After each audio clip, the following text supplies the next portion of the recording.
गांव के एरिया में हम आए हैं। इससे पहले हम मुख्यमंत्री केसीआर जी के निमंत्रण पर अरविंद केजरीवाल जी के साथ हम आए थे। वो आई कैंप था बहुत बड़ा, उसमें हम पार्टिसिपेट करने आए थे। तभी हमें पता चला कि यहाँ पे छोटे छोटे चेक डैम्स गाँव में और बहुत बड़े बड़े डैम्स भी बनाए गए हैं और पानी को, क्योंकि जो ज्योग्राफिकल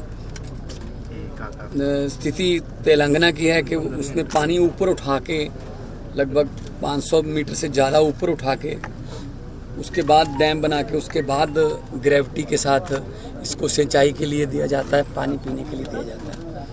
हम वो देखने आए थे। हालांकि पंजाब में ज्योग्राफिकली हमें फ़ायदा ये है कि हमारा पानी वो ऑलरेडी हमारा बहुत ऊंची जगह पे है। नंगल डैम हो, रंजीत सागर डैम है हमारे पास, गोविंद सागर झील है और हमारा जो ग्रेविटी की सिचुएशन है वो है कि पूरे पंजाब को वहाँ से पानी जाता है। लेकिन क्योंकि पंजाब का जो कैनाल सिस्टम है वो पार्टीशन से पुराना है, 1947 से भी पुराना है, जब पाकिस्तान और का पंजाब और ये पंजाब इकट्ठे होते थे। तो वो नहरें टूट गई हैं, कुछ पुरानी सरकारों ने ध्यान नहीं दिया। छोटे छोटे नाले, छोटी छोटी हमारे पंजाबी में उसको सूआ बोलते हैं, कस्सियाँ बोलते हैं, छोटे खाले, वो बंद हो गए हैं।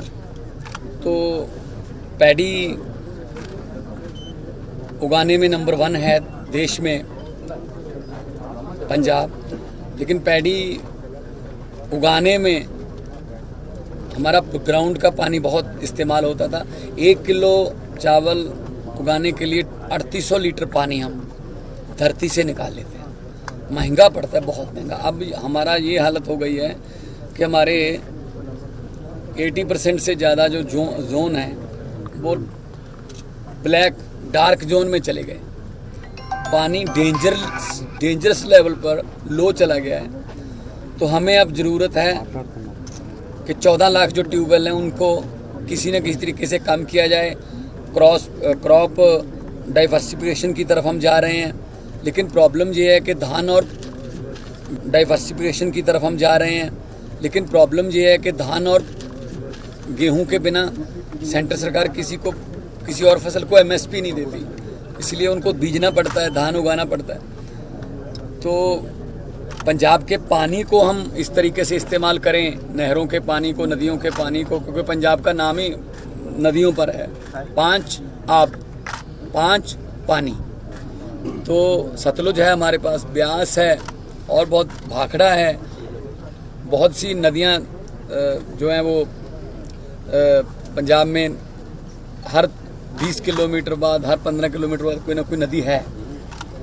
उनको अगर हम चैनलाइज कर लें और चेक डैम हमारे गांव में भी, हर गांव में छोटा गांव है तो एक है, बड़ा गांव है तो 2-2, 3-3 भी हमारे यहाँ हर गांव में। तालाब बोलते हैं हमारे यहाँ, उसको टोबा बोलते हैं, पौंड जिसको बोलते हो। तो उनको भी हम चेक डैम बना के उनका पानी जो है उसी गांव की सिंचाई के लिए इस्तेमाल किया जा सकता है, ताकि ग्राउंड का पानी जो है बचे। तो अरविंद केजरीवाल जी की अगुवाई में जब पंजाब में हम आज से लगभग 1 साल पहले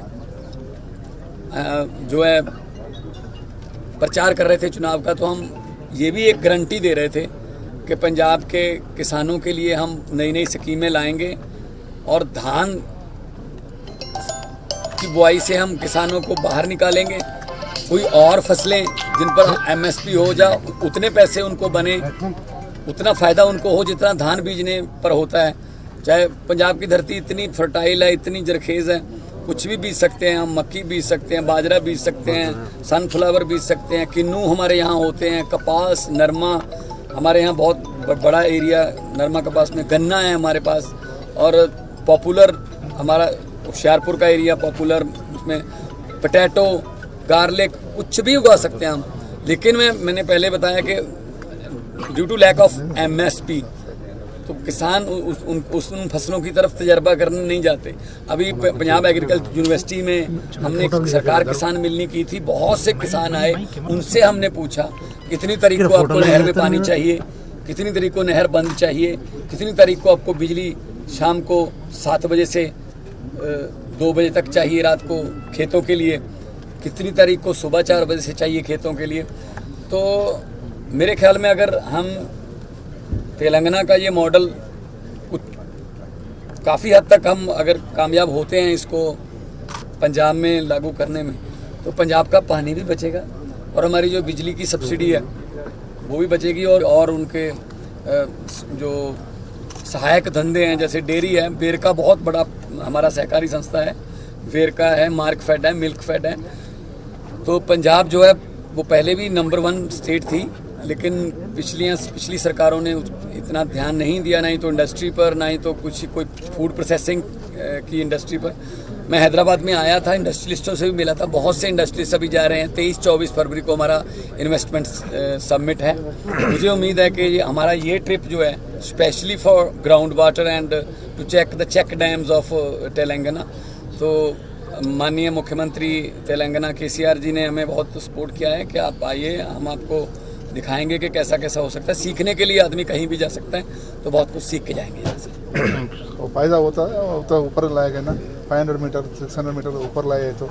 हाँ देखो, ये क्योंकि भूगोलिक स्थिति जो है तेलंगाना की वो ये है कि पानी ऊपर लेके जाना पड़ेगा, लेकिन हमारी भूगोलिक स्थिति जो है ये है कि हमारे पास नंगल, रंजीत सागर डैम, हिमाचल से पानी आता है, हम यहाँ इकट्ठा करते हैं, लेकिन हमें चैनलाइज करना है बस। जो नहरें बंद हो गई हैं दोबारा करनी पड़ेंगी, उनका रिपेयर करना पड़ेगा। अंडरग्राउंड पाइप्स का सिस्टम आ गया आजकल, वो खेतों तक पहुँचाना पड़ेगा। और हम आने वाले बजट में, अभी मार्च में बजट आ रहा है पंजाब का, उसमें हम ये रखेंगे कि ज़्यादा से ज़्यादा जो, चाहे वो इंडस्ट्री के लिए चाहे खेती के लिए, कैनाल वाटर यूज़ हो, ताकि ग्राउंड का वाटर हमारा बच सके, जो ऊपर आ सके। जहाँ पे पता चला है कि 5 मीटर से ज़्यादा पानी ऊपर आ गया, और हमारे यहाँ डार्क जोन में है, कुछ डिस्ट्रिक्ट तो हमारे बिल्कुल डार्क जोन में है। जितनी हॉर्स पावर की मोटर से और जितनी गहराई से पंजाब में हम पानी निकालते हैं, आपको सुनकर हैरानी होगी। जितने हॉर्स पावर की मोटर से और जितनी गहराई से पंजाब में धान उगाने के लिए पानी निकाला जाता है, उतनी ही गहराई से, उतनी ही हॉर्स पावर की मोटर से दुबई में तेल निकालते हैं। इस लेवल तक चले गए हैं हम, पानी के तीसरे लेवल पर चले गए, तीसरी लेयर तक चले गए हैं। तो आने वाली पीढ़ियों को हमने पानी छोड़ना है, उनके लिए पानी ख़त्म नहीं करके जाएंगे हम। तो यहाँ से हमें आइडिया मिला तो हम उसको इम्प्लीमेंट करेंगे। और सबसे अच्छी बात यह है कि ये आइडिया हमें सक्सेसफुल मिल रहा है। गलतियाँ हो गई होंगी यहाँ भी, वो कहते हैं ना कि जिसने गलती नहीं की इसका मतलब उसने कोई काम भी नहीं किया। तो गलतियाँ भी यहाँ हुई होंगी, उनसे सीखा होगा इंजीनियर्स ने, तेलंगाना के इंजीनियर्स ने। फिर वो गलतियाँ हमें बताएंगे कि हमने ये किया था, इससे ये हो सकता है, इसलिए ये मत करना। तो हमें ज़्यादा बेटर और ज़्यादा रिफाइंड जो मॉडल जो है वो हमें मिलेगा। हमें उम्मीद है कि